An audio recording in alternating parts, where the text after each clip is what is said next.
Let me start with a question. How many of us have been told we need to have it all together, to juggle every responsibility, crush every goal, and still show up with a smile? The truth is, the pressure is real, and sometimes it feels like the world is watching, waiting for us to falter.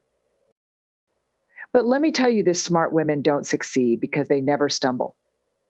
They succeed because they embrace a set of rules that honor their worth, protect their peace, and amplify their impact. These rules aren't about perfection, they're about living authentically. And with purpose, knowing your worth is a deeply personal journey that transforms the way you see yourself and how you engage with the world. It's not about arrogance or entitlement. It's about grounding yourself in the truth of who you are, what you bring to the table, and the unique value you offer. This understanding doesn't come easily or overnight. It requires dismantling the societal narratives that often tell us to shrink, to be less, or to fit into boxes that don't align with our authentic selves. The process starts with introspection, looking inward, and getting clear about your strengths, talents, and values. It's about acknowledging the hard earned skills, life experiences, and perspectives that shape who you are. For many women, this can feel uncomfortable. We've been taught to brush off compliments, to downplay achievements, or to hide parts of ourselves that might make others uncomfortable. But knowing your worth means stepping into your full self without apology. It's about recognizing that your worth is not tied to external validation, but is an inherent part of who you are.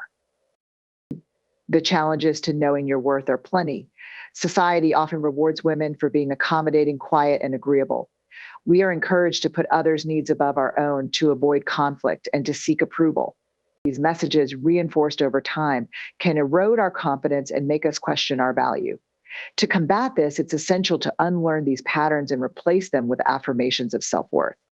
This unlearning involves identifying the moments when you've been told implicitly or explicitly that you're too much or not enough, and rewriting those narratives to reflect the truth of your capability and significance. Knowing your worth also involves setting the standard for how others treat you. When you're clear about your value, you stop accepting less than you deserve in relationships, in work environments, and in life. This doesn't mean demanding perfection from others. It means refusing to settle for disrespect, neglect, or anything that undermines your self-esteem.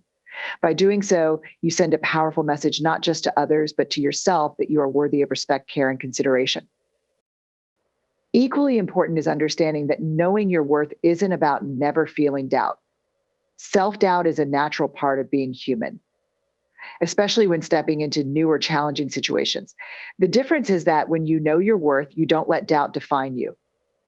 Instead, you use it as an opportunity to reaffirm your strengths and push through the fear. It's about choosing to believe in your capabilities, even when the path ahead is uncertain. Another layer to knowing your worth is embracing the balance between confidence and humility. Confidence is not about being the loudest or most assertive voice in the room. It's about carrying a quiet assurance that you belong and that your contributions matter. Humility doesn't mean shrinking yourself, it means staying open to growth, learning, and collaboration. When you know your worth, you understand that it's not a competition. Your success doesn't diminish someone else's, and their success doesn't undermine yours. Knowing your worth also means valuing your time, energy, and mental well-being. It's recognizing that you don't have to say yes to every request or meet every expectation placed upon you. Overcommitting yourself is often a way of seeking validation, of proving that you're capable or indispensable. But when you know your worth, you realize that your value isn't tied to how much you can do or how many people you can please.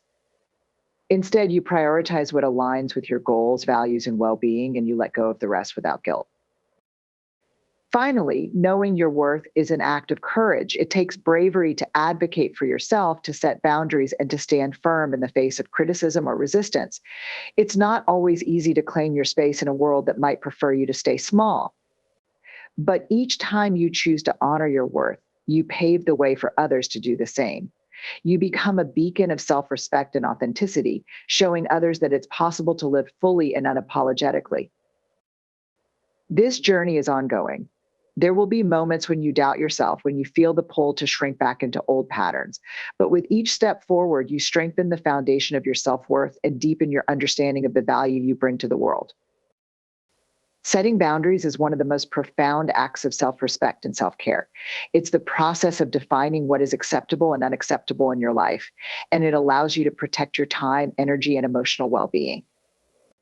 For many women, this can feel daunting because we are often socialized to prioritize others' needs over our own, to avoid conflict, and to be agreeable even at the expense of our own comfort.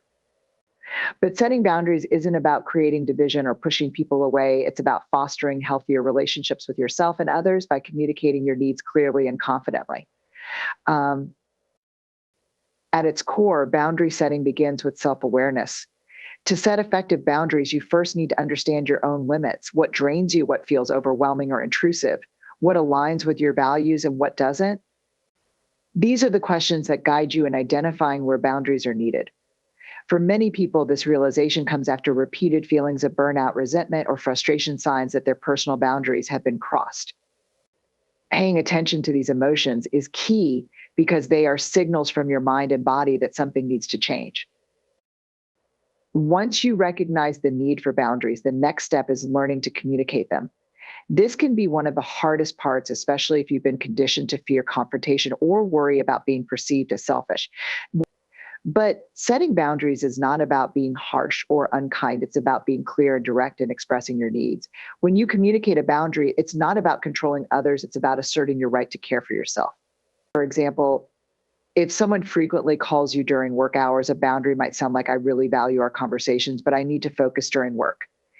Can we plan a time to talk later instead? This approach is respectful yet firm, leaving no room for ambiguity about your expectations. Boundary setting often requires you to let go of the guilt that comes with saying no.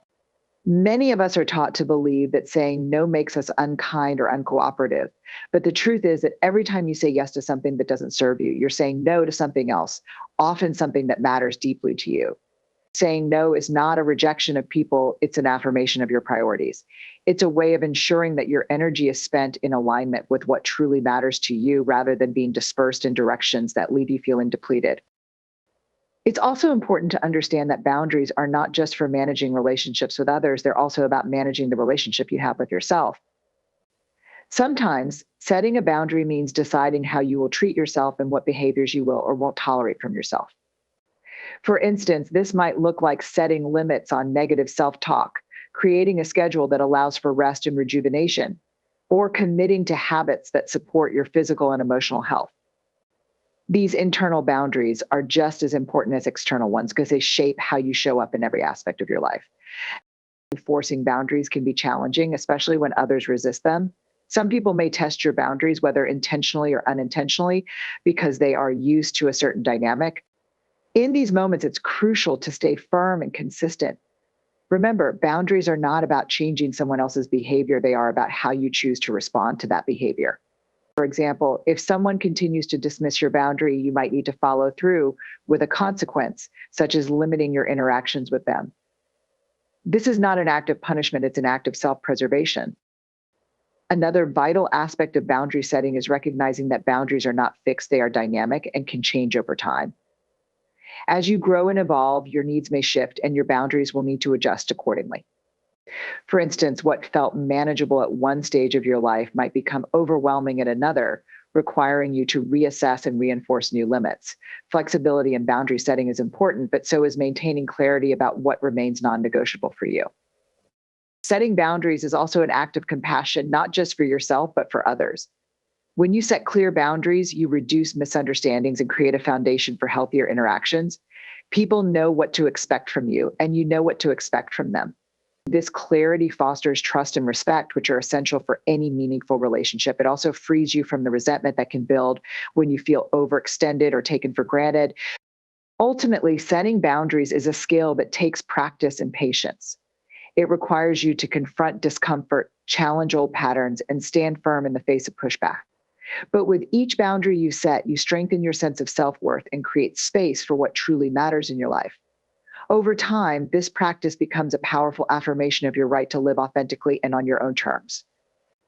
Embracing vulnerability is one of the most courageous acts you can undertake. It requires a willingness to be seen fully, flaws, fears, strengths, and all, and to step into life without the armor that so often protects us from rejection, judgment, or pain. Vulnerability isn't a sign of weakness, it's a profound marker of strength. It's the space where connection, creativity, and growth thrive.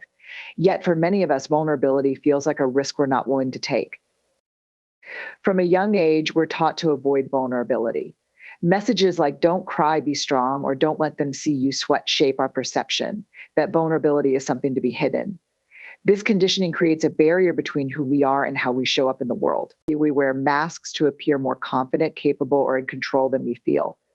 But in doing so, we often isolate ourselves from the deep connections and authentic experiences that vulnerability makes possible.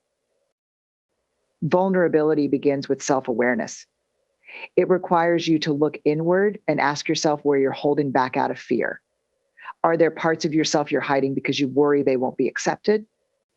Are there dreams you're not pursuing because you're afraid to fail?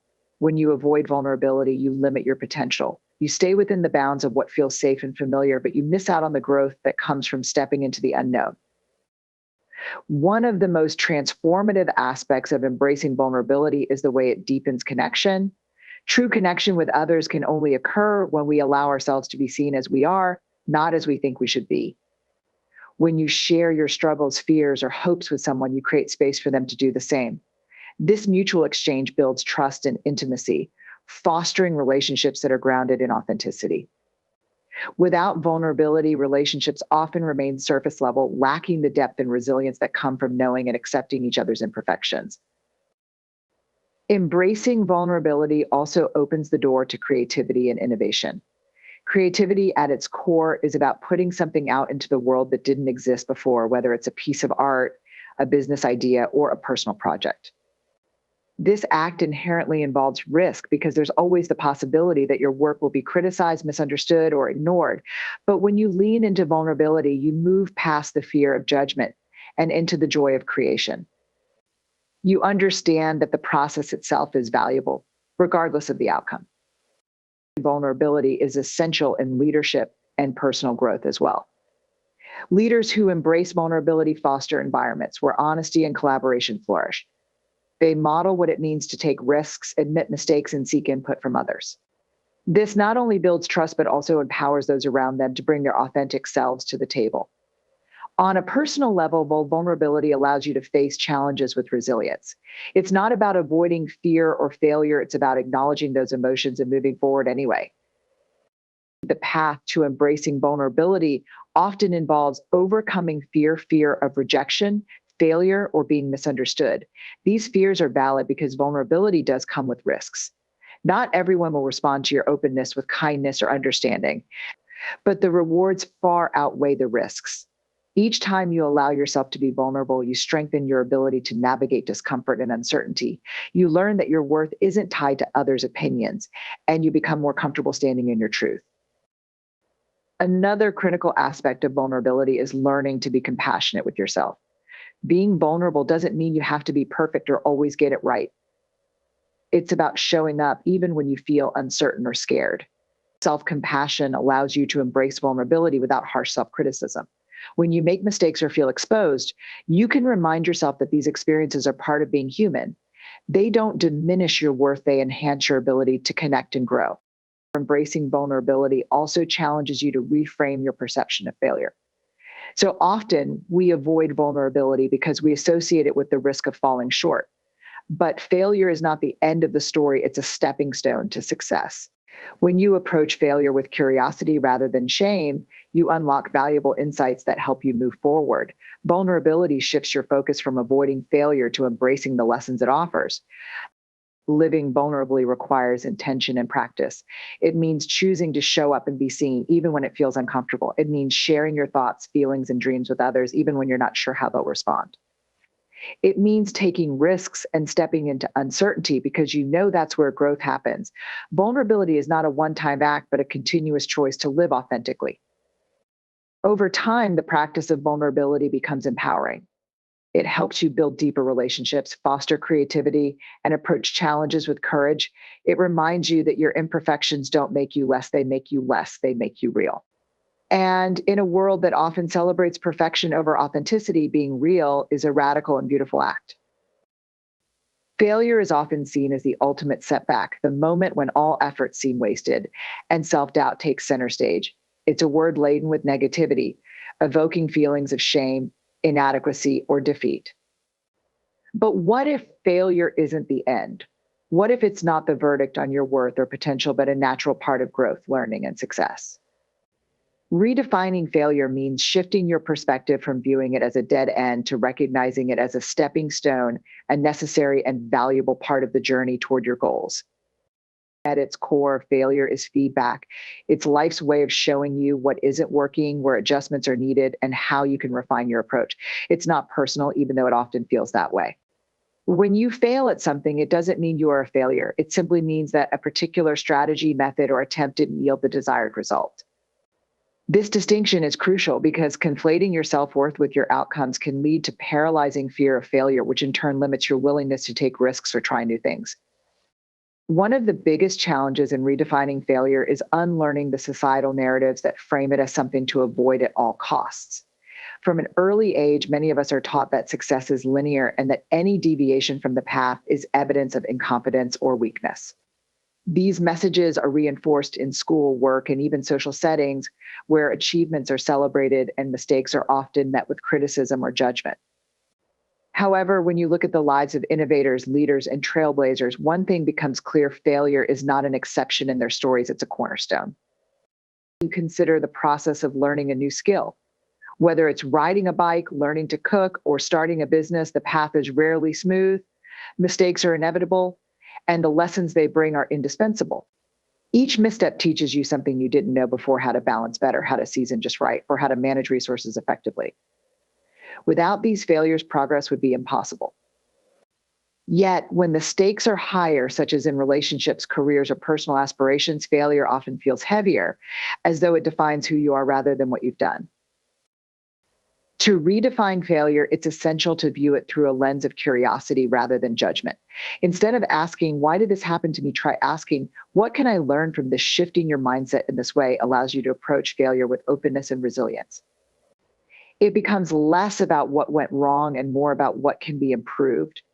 This perspective doesn't diminish the discomfort of failure, but transforms it into a tool for growth rather than a source of shame. A key part of this redefinition is embracing imperfection. The pursuit of perfection is one of the main reasons failure feels so devastating. When you hold yourself to unrealistic standards, every mistake can feel catastrophic. However, perfection is not only unattainable, but also stifling. It leaves no room for experimentation, creativity, or risk, all of which are essential for meaningful progress. Embracing imperfection means giving yourself permission to try, to falter, and to learn without attaching your worth to the outcome. Failure also builds resilience. Each time you encounter a setback and choose to move forward, you strengthen your ability to handle adversity. It's like building a muscle. The more you exercise it, the stronger it becomes. Over time, failure becomes less intimidating because you've proven to yourself that you can recover, adapt, and grow. This resilience doesn't erase the pain of failure, but it equips you to face challenges with greater confidence and composure. Redefining failure also means broadening your definition of success. Success isn't just about achieving a specific goal, it's about the journey, the growth, and the lessons learned along the way. When you focus solely on the end result, you miss out on the richness of the process. Failure in this context becomes a natural and valuable part of the experience rather than a detour or derailment. It's a sign that you're pushing boundaries, taking risks, and striving for something meaningful. Another important aspect of reframing failure is learning to separate external expectations from your internal values. Often, what feels like failure is simply falling short of someone else's standards, whether those of society, family, or peers. When you align your definition of success with your own values, failure takes on a different meaning.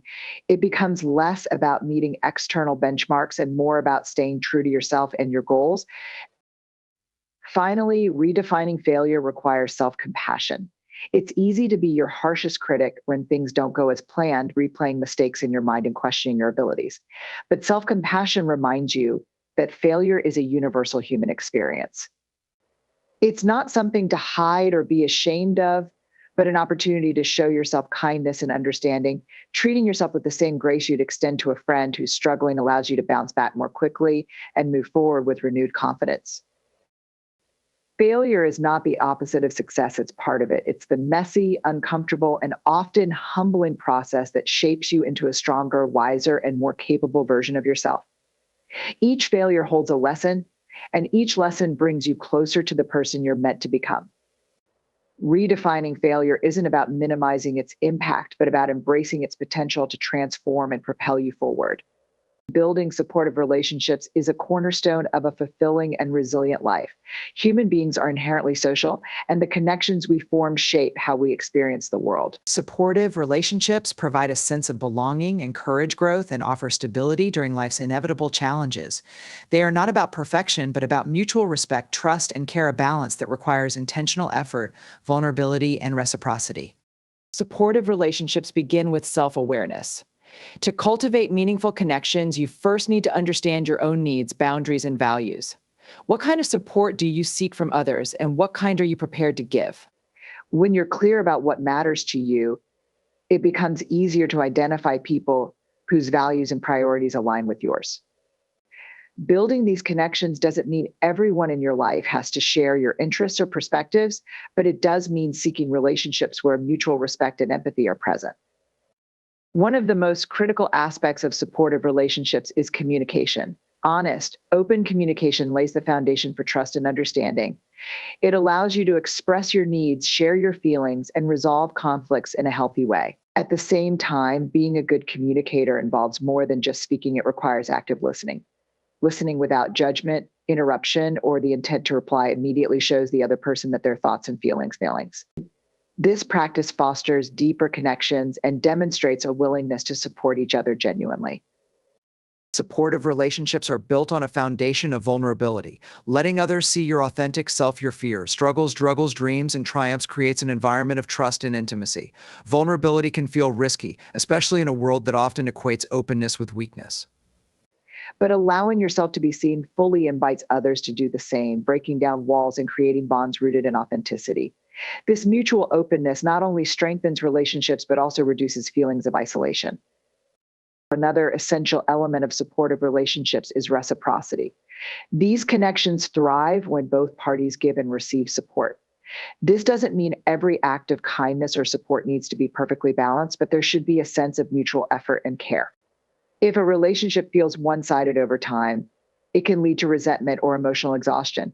Healthy relationships involve recognizing when to step in and support someone and when to step back and allow them to support you. This balance ensures both individuals feel valued and invested in the connection.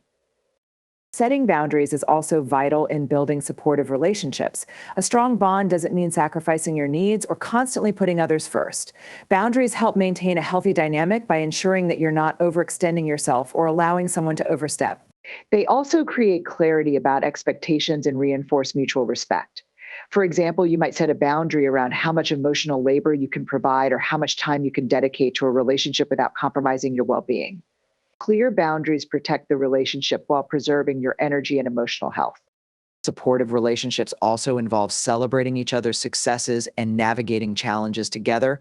True support means being genuinely happy for someone else's achievements without jealousy or comparison.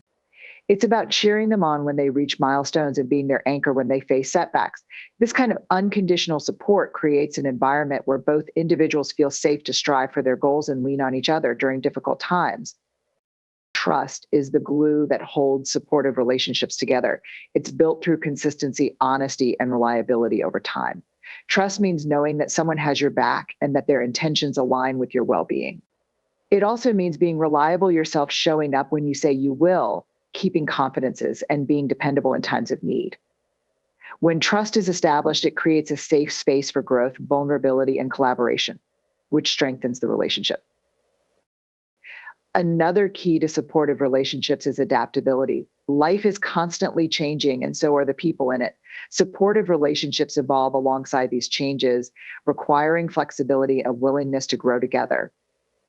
This might mean adjusting how you support someone as their needs shift or recognizing when it's time to recalibrate your expectations.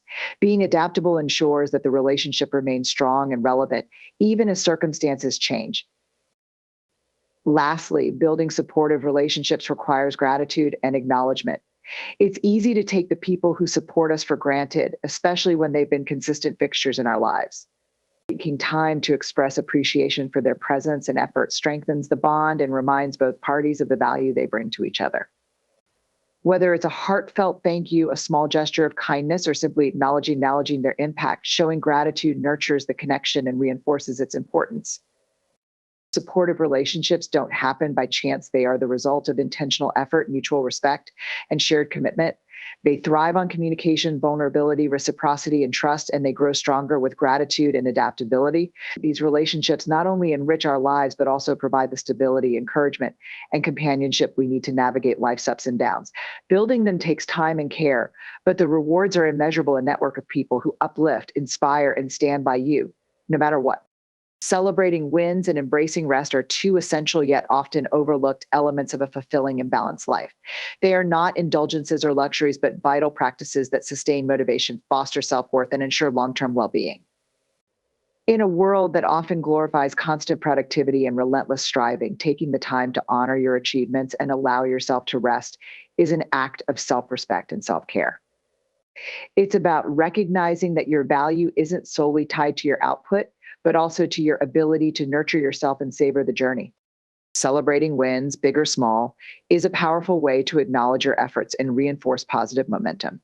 Every achievement, whether it's reaching a career milestone, completing a personal goal, or simply making it through a challenging day, deserves recognition. Celebrations serve as markers of progress, reminding you of how far you've come and validating the hard work you've put in. They provide a sense of closure to the effort and help shift your focus from what still needs to be done to what has already been accomplished. Yet many people struggle to celebrate their wins. There's often a tendency to downplay achievements, dismiss them as not significant enough, or move on quickly to the next task without taking a moment to pause. This mindset can lead to burnout and a sense of perpetual inadequacy, as no amount of success ever feels like it's enough. Celebrating wins interrupts this cycle. It allows you to internalize your accomplishments, boost your confidence, and remind yourself that your efforts are meaningful.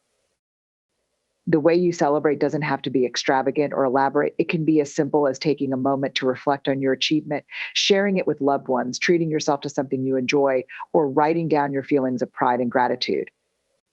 The key is to be intentional. Recognize what you've accomplished and give yourself permission to feel good about it. Celebrations also reinforce a positive mindset, creating a feedback loop that motivates you to keep striving while maintaining a sense of joy in the process. Equally important as celebrating wins is embracing the necessity of rest. Rest is not the absence of productivity, it's an integral part of sustaining it. Your mind and body are not machines, and expecting them to perform at full capacity without periods of recovery is not only unrealistic but harmful. Rest is the antidote to burnout, the space where creativity and energy are replenished, and the foundation for resilience in the face of challenges. Despite its importance, rest is often undervalued or misunderstood. In a culture that equates busyness with success, taking time to rest can feel like laziness or a lack of ambition. But true rest is not about passivity or wasting time. It's about consciously choosing to restore yourself. It's about recognizing when your energy is depleted and honoring your need to recharge so that you can continue to show up fully in your life.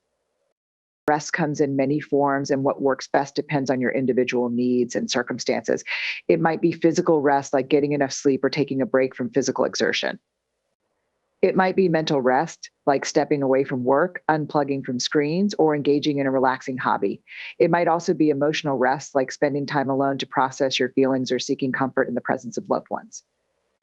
The common thread is that rest is intentional. It's about doing something that nourishes and replenishes you.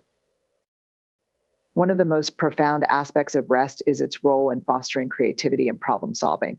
When you allow your mind to rest, you give it the space to make connections and generate ideas that aren't accessible when you're in a state of constant activity. This is why some of the best ideas often come during moments of relaxation, like taking a walk, enjoying a leisurely shower, or simply daydreaming. Rest creates the mental clarity and openness needed for innovation and insight.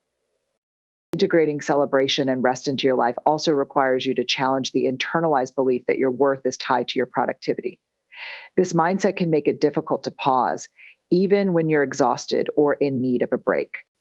It can lead to guilt when you're not doing enough, and prevent you from fully enjoying your achievements. Shifting this perspective means recognizing that you are valuable simply because you are, not because of what you produce.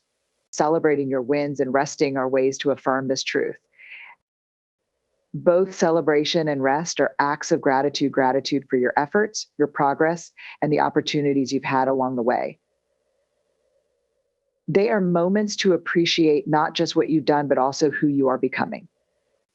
They remind you that life is not a race to be won, but a journey to be experienced and enjoyed.